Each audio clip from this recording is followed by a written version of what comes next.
Hãy thử tưởng tượng, liệu có loại virus nào có thể gây ra hai căn bệnh khác nhau không? Một căn bệnh thì cực kỳ nhẹ, còn một căn bệnh lại cực kỳ dữ dội, và cả hai đều có khả năng lây lan cực rộng. Thật ra có đấy, đó chính là bệnh thủy đậu. 98% người trên thế giới đều không thể tránh khỏi việc bị nhiễm. Thoạt nhìn, nó có vẻ nhẹ, chỉ để lại những vết ngứa và đốm đỏ trong thời thơ ấu. Nhưng một khi đã ẩn náu trong hệ thần kinh, hàng chục năm sau nó có thể trở lại dưới cái tên zona thần kinh, gây ra những cơn đau có thể sánh ngang với ung thư. Đã đến lúc chúng ta cần có một cái nhìn toàn diện về căn bệnh này. Lịch sử khởi nguồn của thủy đậu gần như không ai biết rõ. Bởi thời đó bệnh đậu mùa quá nổi tiếng, khiến thủy đậu luôn bị che khuất dưới cái bóng của nó và luôn bị hiểu nhầm là một dạng nhẹ hơn của nó. Mãi đến thế kỷ 18, khi y học hiện đại bắt đầu hình thành, bác sĩ người Anh William Heberden đã so sánh hàng loạt ca bệnh trong nhiều năm, và năm 1767, ông công bố tài liệu phân biệt rõ thủy đậu và đậu mùa. Ông chỉ ra rằng thủy đậu chủ yếu gặp ở trẻ em, triệu chứng nhẹ, không gây tử vong và không để lại sẹo biến dạng. Hơn nữa, sau khi khỏi bệnh, người bệnh sẽ có miễn dịch suốt đời. Tuy nhiên, thời đó vẫn chưa có khái niệm về vi sinh vật. Người ta thường cho rằng bệnh là do khí độc hoặc do tiếp xúc với vật bẩn. Do điều kiện hạn chế, trong hơn một thế kỷ sau đó, các bệnh viện ở phương Tây tràn ngập những căn bệnh có ảnh hưởng lớn nhất thời đó. Đậu mùa gây biến dạng, dịch tả lan rộng, và nỗi kinh hoàng của bệnh giang mai chiếm trọn sổ tay của các bác sĩ và học giả. Còn về thủy đậu, họ chỉ ghi lại vài nốt đốm trên mặt trẻ và thời gian phát bệnh. Không ai thật sự nghiên cứu bản chất của nó. Thẳng thắn mà nói là vì thủy đậu quá yếu thế. Khi những ông lớn như đậu mùa hay dịch tả còn hoành hành, thủy đậu chẳng đủ tư cách được xem là mối đe dọa y tế công cộng. Hơn nữa, suốt hơn 100 năm ấy, ngay cả khái niệm virus còn chưa được phát minh, chứ đừng nói đến việc nuôi cấy nó. Chính sự lãng quên kéo dài này đã khiến gần như toàn nhân loại đều từng nhiễm thủy đậu. Thủy đậu, một căn bệnh nguyền rủa tuổi thơ, có khả năng lây nhiễm mạnh và bùng phát trên quy mô lớn, khiến người mắc nổi đầy mụn nước khắp người, ngứa ngáy đến phát điên, là thứ mà không bác sĩ nào có thể phớt lờ mãi được. Các biến chứng như viêm phổi, viêm não hay nhiễm trùng da cũng không hề hiếm gặp vào thời đó. Năm 1875, bác sĩ nhi khoa Johann Steiner đã tiêm thử nghiệm cho những người từng mắc bệnh đậu mùa, nhưng mục đích của ông không phải là tìm ra vaccine giảm độc lực, bởi vì bản thân bệnh thủy đậu vốn dĩ không gây đe dọa nghiêm trọng. Ông chỉ muốn chứng minh rằng thủy đậu là bệnh có thể lây nhiễm. Vì thế, ông đã lấy dịch hạch mụn nước chưa qua tinh lọc từ một đứa trẻ mắc thủy đậu và tiêm vào hai đứa trẻ khỏe mạnh. Vài ngày sau, những đứa trẻ đó, giống hệt như bệnh nhân ban đầu, bắt đầu nổi những nốt mụn nước nhỏ trên ngực, lưng và mặt. Cơn bệnh đi kèm với sốt, đau đầu và cảm giác mệt mỏi lan khắp cơ thể. Sau khoảng một tuần, các triệu chứng dần biến mất, các nốt thủy đậu khô lại rồi bong ra. Khoảnh khắc ấy, tính lây nhiễm của thủy đậu đã được ghi vào lịch sử y học như một chứng cứ không thể chối cãi. Đến năm 1888, bác sĩ nhi khoa von Bocke đã thực hiện một quan sát tỉ mỉ trong phòng bệnh nhi. Những đứa trẻ chưa từng mắc thủy đậu, sau khi tiếp xúc với bệnh nhân mắc zona thần kinh lại bị nhiễm thủy đậu. Từ đó, ông đưa ra một giả thuyết gây chấn động, giữa thủy đậu và zona thần kinh có một mối liên hệ vô hình nào đó. Tuy nhiên, do hạn chế của công nghệ thời đó, von Bocke chỉ có thể quan sát được hiện tượng dịch tễ, chứ chưa thể đưa ra bằng chứng xác thực. Trong hơn 30 năm tiếp theo, giới khoa học rơi vào bế tắc. Một phe cho rằng đây là hai căn bệnh hoàn toàn khác nhau, còn phe kia tin rằng chúng có cùng nguồn gốc. Nhưng do không có mô hình động vật để nghiên cứu, cũng không thể nuôi cấy mầm bệnh, nên mọi thứ chỉ dừng lại ở mức giả thuyết và suy đoán. Muốn thuyết phục giới y học rằng hai bệnh này cùng nguồn, cần có bằng chứng thực nghiệm và cách duy nhất là thử nghiệm trên người. Năm 1925, bác sĩ nhi khoa Kundratitz đã quyết định dùng cách trực tiếp và mạo hiểm nhất để tìm câu trả lời. Tại một bệnh viện nhi ở Vienna, ông đã lấy dịch từ mụn nước của bệnh nhân zona và tiêm vào cơ thể những đứa trẻ chưa từng mắc thủy đậu. Kết quả hoàn toàn đúng như ông dự đoán. Vài ngày sau, những đứa trẻ đó xuất hiện triệu chứng thủy đậu. Đây là bằng chứng thực nghiệm đầu tiên trong lịch sử y học cho thấy zona thần kinh có thể gây ra thủy đậu. Đến năm 1932, bác sĩ người Na Uy Bruce Gart đã tổng hợp hàng loạt ca bệnh và dữ liệu thí nghiệm, hệ thống hóa mối liên hệ giữa hai căn bệnh này và đi đến kết luận chắc chắn rằng thủy đậu và zona thần kinh không phải là hai bệnh riêng biệt, mà là hai biểu hiện khác nhau của cùng một loại virus. Đến năm 1943, trong phòng thí nghiệm ở Berlin, Đức, một trong những người tiên phong của kính hiển vi điện tử, Helmut Ruska, đã quan sát hình ảnh được phóng đại hàng nghìn lần của mẫu mô lấy từ bệnh nhân thủy đậu và zona. Ông nhìn thấy những hạt siêu nhỏ mà mắt thường không thể phát hiện. Dù khi đó chưa thể xác định chắc chắn đó chính là virus thủy đậu zona, nhưng phát hiện này đã chứng minh thủy đậu thực sự là một bệnh do virus gây ra. 10 năm sau, bên kia bờ Đại Tây Dương, tại Boston, một bước ngoặt mang tính quyết định đã xảy ra. Năm 1954, nhóm nghiên cứu của Thomas H. Weller tại trường y Harvard đã phân lập thành công virus thủy đậu zona. Trước đó hàng chục năm, con người chỉ có thể dựa vào các thí nghiệm tiêm truyền, điều tra dịch tễ học và suy luận gián tiếp để hiểu về căn bệnh này.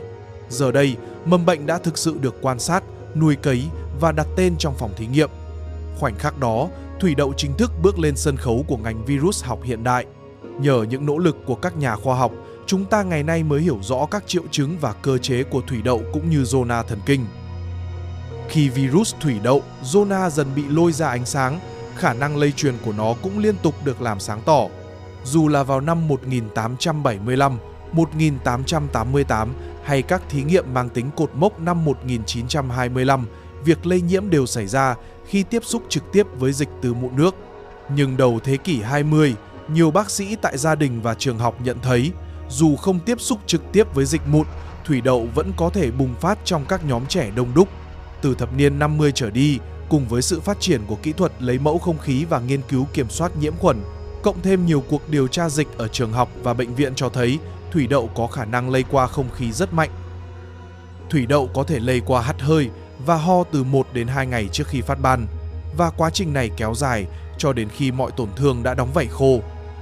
Nói vậy, có thể bạn vẫn chưa hình dung hết mức độ nghiêm trọng. Nhận thức phổ biến nhất là chỉ cần một ca trong lớp là nửa lớp có thể dính chưởng.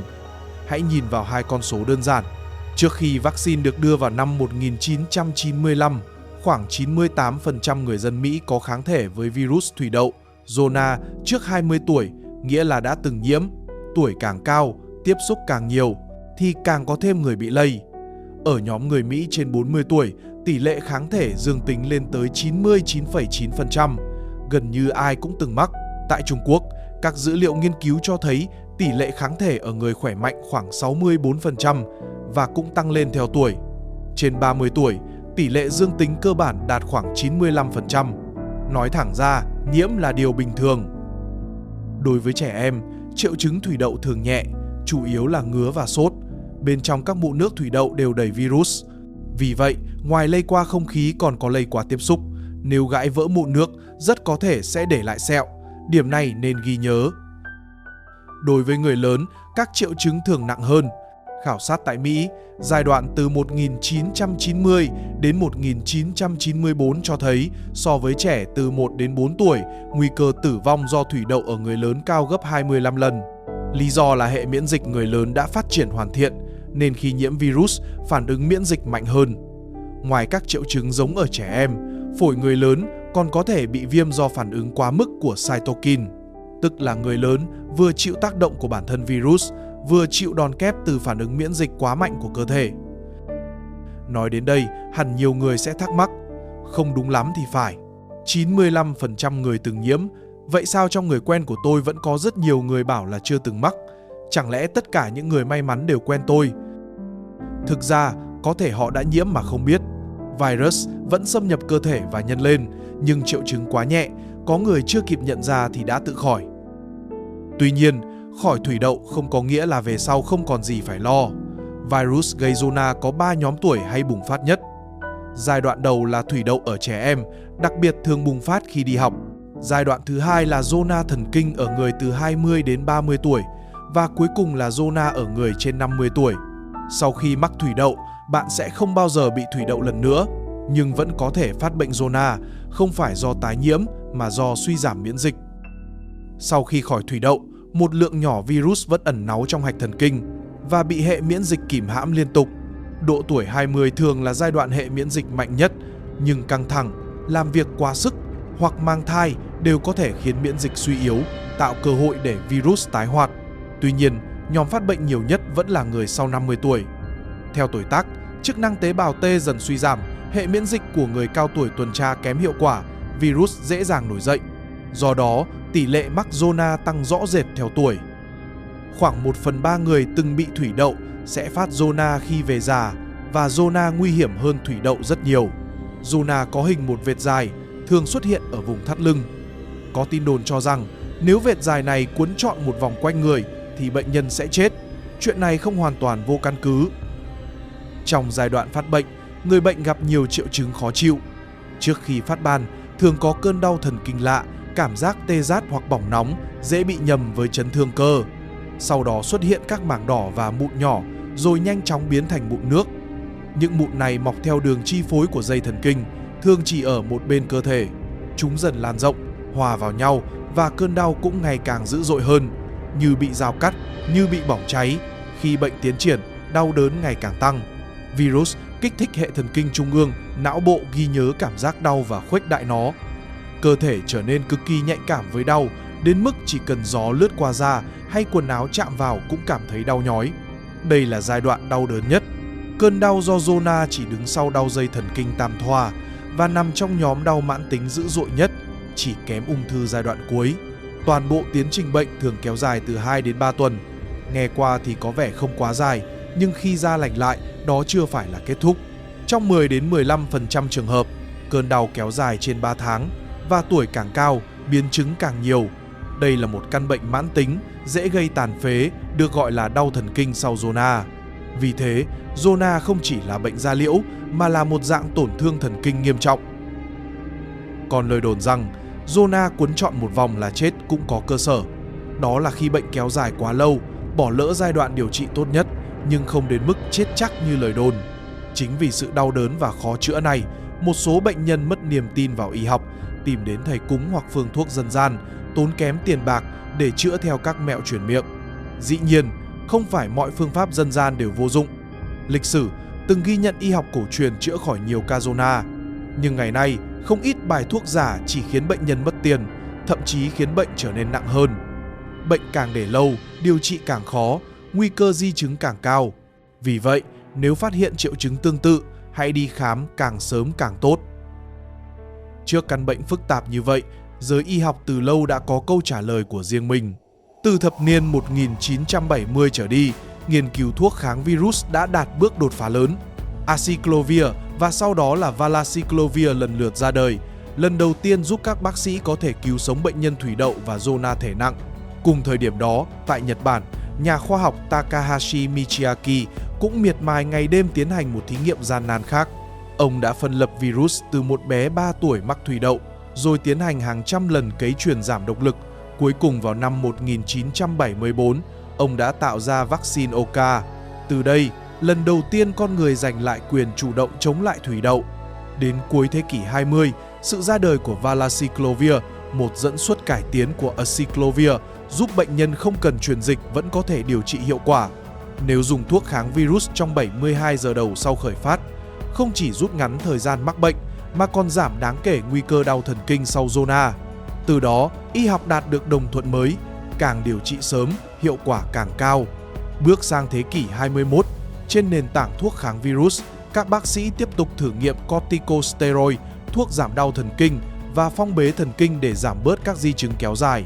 Cùng lúc đó, nhiều loại vaccine mới ra đời, đánh dấu bước chuyển từ chữa trị sang phòng ngừa. Ngày nay, thuốc kháng virus, kiểm soát đau và vaccine tạo thành bộ ba phòng thủ chống lại zona. Khi nhìn lại hành trình này, chúng ta thấy nó vừa là những đốm thủy đậu trong ký ức tuổi thơ, vừa là ngọn lửa âm ỉ trong hệ thần kinh ở tuổi xế chiều. Do virus thủy đậu zona phổ biến toàn cầu, nền văn minh nhân loại khó có thể tiêu diệt hoàn toàn nó trong thời gian ngắn. Vì thế, đây có lẽ là cuộc chiến không có hồi kết. Một cuộc chiến mà chúng ta phải quan tâm suốt đời. Tôi là Nusik, hẹn gặp lại các bạn trong các video tiếp theo. Nếu thấy video hay và hữu ích, hãy cho mình xin một like và nhấn đăng ký kênh để không bỏ lỡ những khám phá tiếp theo nhé.